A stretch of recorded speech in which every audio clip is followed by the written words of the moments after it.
Al principio vio solamente la claridad mugrienta de la ventana que flotaba a una distancia imprecisa, pero después de un rato comenzaron a brillar los agujeritos de las chapas. Había 1.000.000 por lo menos y parecían llenos de vida. No tenía por qué compararlo con nada, pero en todo caso sentía la misma impresión que si metiera la cabeza en medio de la noche. Cuando era chico se paraba a veces en el baldío lleno de sombras, de espaldas a la casilla, y miraba todo el montón de estrellas que tenía por encima, hasta que empezaron a saltar de un lado a otro del cielo y le entraba miedo. Los agujeritos temblaban o cambiaban de posición a cada movimiento de su cabeza. Entre tanto el olor a humedad y a orina se iba metiendo hasta los sesos. Sacó la cabeza y tragó aire. El auto había quedado detrás de la última joroba de tierra. Era una tierra color de cartón, dura y pelada. Entre el auto y el galpón, es decir, entre el galpón y la calle, había una punta de aquellas jorobas que brotaban en medio de las latas vacías, las cubiertas podridas y los recortes de hojalata de la fábrica de menaje que emergía a la izquierda. Buenas tardes, otra vez acá en Dos Lectores. Hoy con un autor muy interesante, que a mí personalmente me gusta mucho. Y bueno, va a hablar de Haroldo Conti, que es el autor que hoy nos convoca. Un excelente escritor santafesino, un escritor de esos que vale la pena ser leído, que es Germán Ulrich. ¿Cómo anda, Germán? Bienvenido a Dos Lectores. Hola, muchas gracias por la invitación, es un placer. Me alegro mucho. Más para hablar de Haroldo Conti, te decía. Vos sabés que yo cuando decido las invitaciones y veo a la gente que puede colaborar, trato de buscar cierta paridad estética. Es decir, cierta cercanía, porque a veces, qué sé yo, un escritor que hable de otro que esté en las antípodas de su estética o de su producción literaria, medio como que es chocante. Pero vos tenés en tu prosa y en tus historias bastante de Conti. Bastante de lo bueno. Bastante de lo bueno y lógico, porque Conti tiene... yo no sé si vos lo pudiste percibir.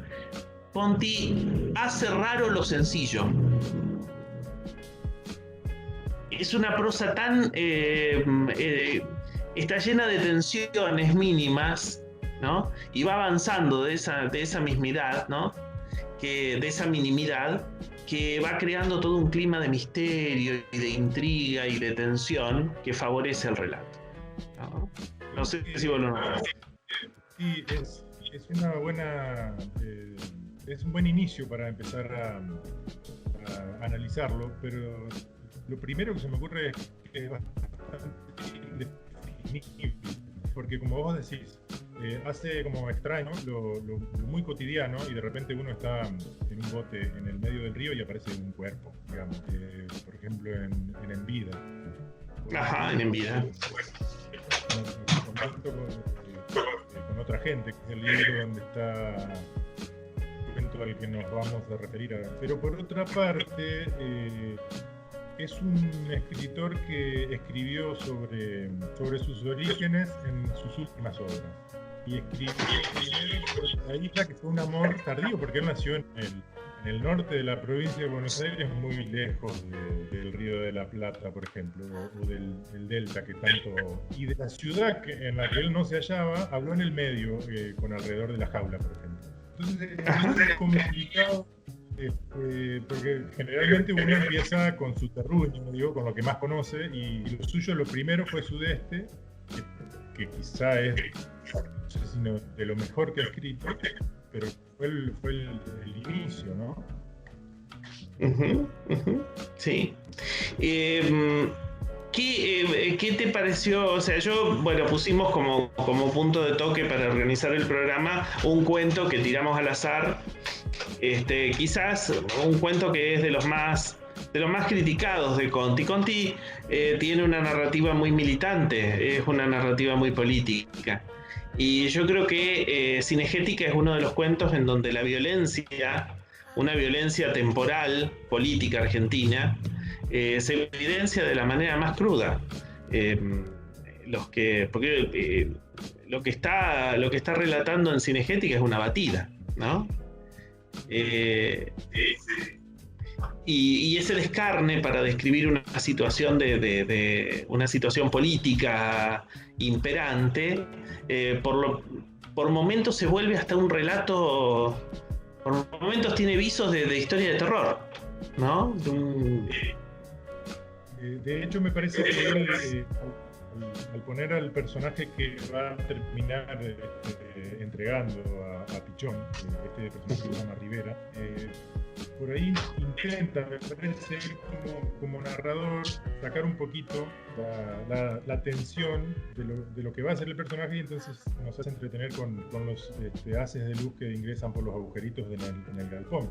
Pero bueno, es un tipo que llega a un lugar, asoma la cabeza por entre unas chapas, buscando a alguien que ha participado de algo que nosotros bien no sabemos, pero que ha resultado herido, que tiene que ser, es un testigo, y entonces aparentemente tiene que ser eliminado. Lo metemos junto con Rivera la cabeza en el galpón, nos encontramos con otra cosa, nos encontramos con un recuerdo del narrador de una noche en la que estuvo y las estrellas estaban mucho más brillantes y el cielo mucho más negro. Entonces, ese extrañamiento me da la impresión de que busca en algún punto sacarnos un poquito de la atención, y de repente, cuando él va girando sobre sí mismo en busca de Pichón, que es nunca mejor puesto el nombre de un personaje, un pichón que tiene que ser casi.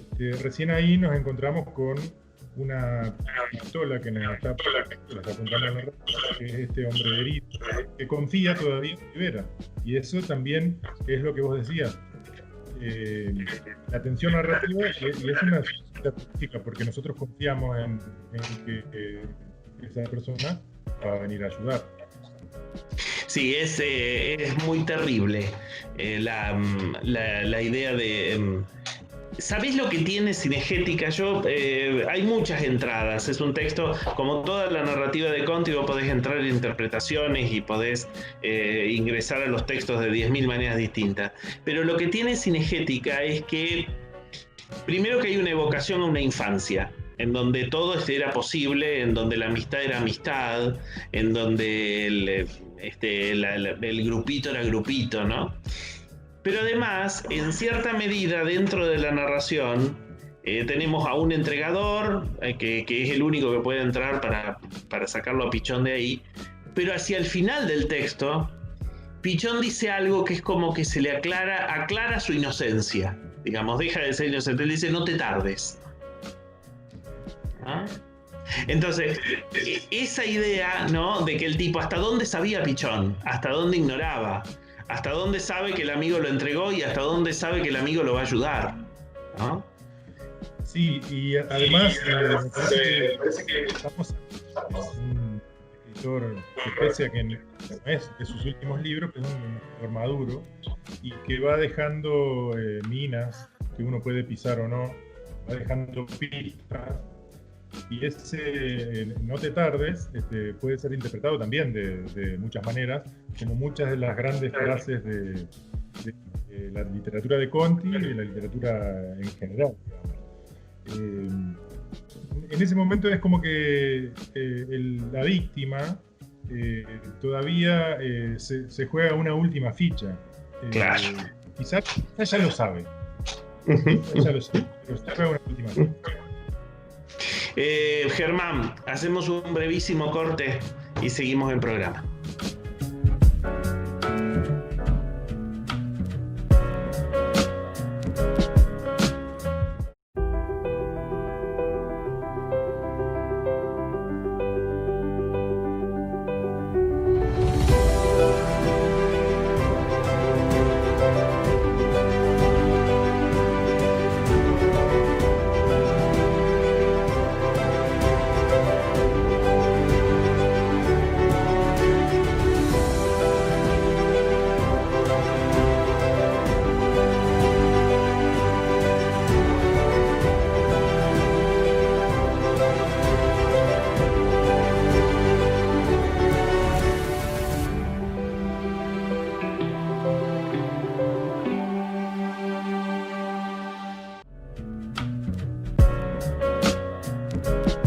Seguimos hablando de Haroldo Conti con Germán Ulrich.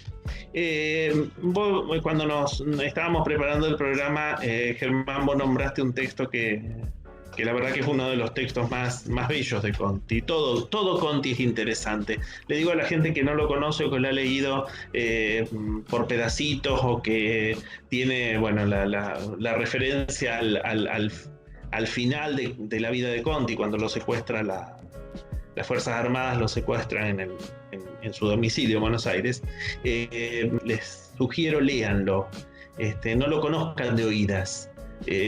Recorran su obra, porque la verdad que es un texto interesante, es un escritor que es valioso, es un escritor que hay que, independientemente de sus ideas políticas y de sus posturas, es un escritor que literariamente es valioso y es interesante. Él tiene uno de los textos más bonitos, más poéticos de la narrativa argentina de segunda mitad del siglo XX, que es la balada del Álamo Carolina, que es una oración a la vida. La balada fue el libro por el cual yo entré a su mundo, digamos. Me enamoré perdidamente de esa manera de narrar, porque uno va teniendo algunos amores literarios, digamos. De algunos reniega, como en la vida, y de otros no. Y cuando yo leí eso no lo podía creer. Lo había comprado en un canje de libros, por $1, no sabía que existía. Había escuchado hablar así como muy vagamente de él, y todos los cuentos de ese libro son increíbles. Yo creo que ahí está condensado también mucho de lo que él entendía de la vida, que no es tan sencillo de contar bien, digamos, porque nosotros podemos tener muchas vivencias y muchos amores y abuelas y hermanos y no sé qué, pero contarlo poéticamente, contarlo con valor literario ya es mucho más complejo. Y yo me acuerdo de algunos textos, como por ejemplo que su casa se editó en base a una cocina económica de segunda mano en no sé qué pueblo. Y creo que es el texto que se llama Mi madre andaba en la luz, no lo recuerdo. No lo he leído últimamente. Es uno de mis libros que si me tienen que preguntar alguna vez por los primeros 5, ese va a estar. Y resume, me parece, lo que te decía hoy, de una vuelta de él al origen, porque siempre está o Chacabuco, o Bragado, o algunos personajes que eran de su infancia, su padre, su tío. Pero él vuelve, me parece, a la esencia más íntima incluso de cuando él era un adolescente, antes de irse a estudiar, porque él fue seminarista y después fue profesor de filosofía y letras. Entonces ese texto en mí produjo como una conmoción, ¿no? Fue algo que realmente fue como el ingreso a un mundo nuevo, como puede suceder con otras obras, como por ejemplo la de Sartre. Uno ingresa a la obra de Sartre y de repente está en un universo que funciona por sí mismo, digamos. Y lo de Conti me pasó eso. A partir de ahí yo empecé a indagar otras obras de él. Y de hecho hay una a la que yo no he podido acceder todavía, que lo intenté varias veces, que es Mascaró, el cazador americano, que tiene además una historia muy particular, porque ese texto gana el premio Casa de las Américas de La Habana, Cuba, y de hecho habían ganado los dos, porque él mandó también la balada del Álamo Carolina, y ganaron los dos y le dieron la leyenda. Son dos ¿Ganaron los dos? ¿Ganaron los dos? Ganaron los dos, la balada por cuento y Mascaró por novela, y él dieron a elegir. Y él se inclinó por Mascaró. De hecho, después Casa de las Américas editó también la balada del Álamo Carolina, que tengo la suerte de tener una edición de aquellos años 70. Ajá. Vos sabés que sí, a mí hay otro cuento de Haroldo que, además de la balada, que es hermoso, el cuento con otra gente, el nenito que ve la vida de los otros desde otra perspectiva, ¿no? No es una historia muy grande. Es un chico que se sube a un techo y espía desde uno de los agujeros de la chapa lo que pasa dentro de la casa, ¿no? Y ese cambio de ojo, ese cambio de perspectiva, varía su mundo. O sea, él lo que ve desde arriba del techo, desde el agujero de la casa, si bien son sus mismas familias y sus mismos vecinos, su misma gente, es otra gente, ¿no? Y esa cosa, eso me parece interesante en Conti. Esa mirada de lo sencillo, de lo inmediato, pero que a partir del sedazo del escritor se ve diferente y se enriquece. Sí, de hecho estábamos hablando de singética, y si vos te pones a pensar, porque una de las cosas que a mí primero se me ocurren decir de Conti es su sensibilidad, pero por otra parte esa misma sensibilidad se transforma en una gran oscuridad también por momentos, con el personaje de Rivera que va a entregar a John, incluso en Celeste, que es una novela muy hermosa, pero que tiene la crueldad del ser humano, digamos. Y me parece que hay en esa manera de entender la literatura también hay una cuestión ética. Haroldo Conti no es cualquier escritor. Hablando de él hace poco decía, él no es un escritor de ágapes y de cócteles con editores, y realmente es un tipo para comer un pescado asado en la costa del río, porque es más de experiencia, pese a que tiene toda la biblioteca encima. Fue seminarista durante 7 años y después fue profesor de letras, digamos, un tipo, un erudito, si se quiere. Pero su literatura es la del que anduvo caminando por los pueblos, por la ciudad, que él se sentía como expulsado, y por la isla. O sea, es más un Hemingway que un Faulkner, digamos. Alguien que vivió la experiencia. Vivió la experiencia. Vos sabés que yo no me acuerdo quién dijo en un momento dado.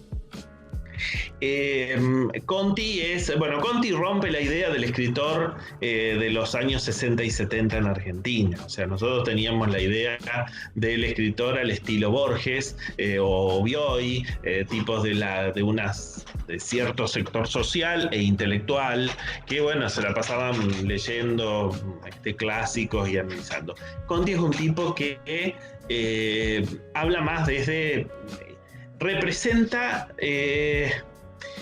según dice, yo no sé si es Bayer, me parece que es Bayer, no estoy seguro, estoy citando a ciegas, decía que es el inmigrante que perdió.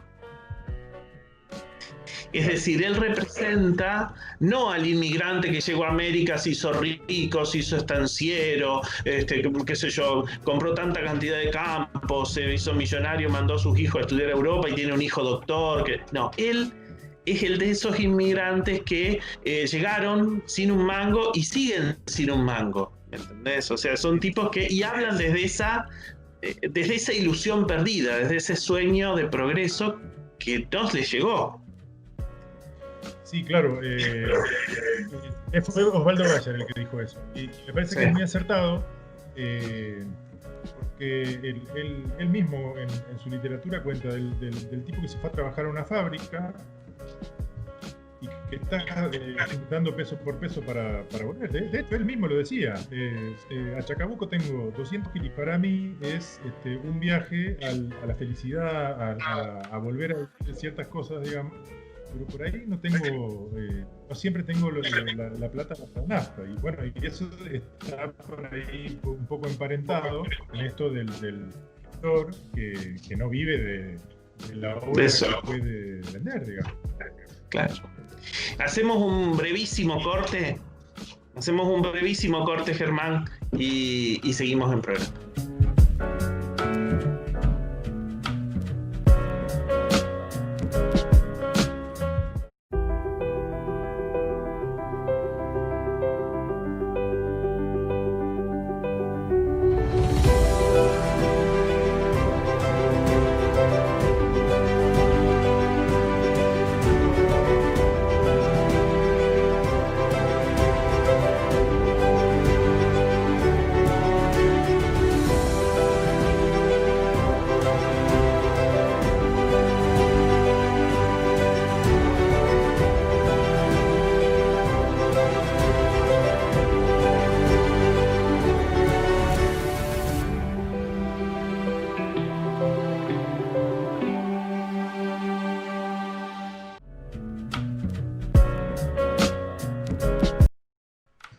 Escúchame, Germán, ¿qué estás escribiendo?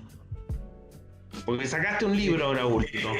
Sí, acabamos, va a salir un libro ahora, pandemia mediante, creo que es una crónica, que se llama La Quinta Estrella y que cuenta una historia de a mí me gusta decir, una vuelta a la semilla a la manera de Alejo Carpentier, que cuenta a alguien que vuelve a su pueblo con un motivo que en este caso es un partido de fútbol. Estoy escribiendo hace muy pocos días, un par de días, que terminé de ponerle un punto final a una novela que ocurre en mi pueblo, que se llama El viajero que huye. Y ahora estoy intentando, o sea, porque cuando estoy empezando una historia me veo como envuelto, y ahora estoy intentando ver cuál de los túneles tengo que entrar para empezar a escribir. Bueno. ¿Cuándo vamos a tener en la mano la crónica de fútbol? ¿Ya está en librería? No. Está en imprenta. Fines de junio, supongo. Ok. Yo lo recomiendo Germán, si están por las librerías, si quieren leer a un autor santafesino, entrerriano, santafesino, entrerriano, interesante, compren Los Ariscos. Es una novela preciosísima, una novela muy muy bonita, es una novela de una lectura ágil y aparte con un trabajo sobre roles, sobre quién enseña a quién y quién es el maestro y quién es el discípulo. Y si quieren leer una cosa más fuerte, más también muy interesante, muy bien hecha, lean La vida urgente. Son dos textos que la verdad hacen sentir a uno ser orgulloso de ser contemporáneo de ciertos autores. Así que te mando un cariño grande, Germán, y las puertas de Dos Lectores están siempre abiertas para vos. Bueno, muchas gracias, un abrazo grande y la verdad que celebro este espacio por muchas razones. Bueno, un cariño. Nosotros nos vemos la semana que viene en Dos Lectores también, hablando de literatura. ¿De qué otra cosa podemos hablar? Chao.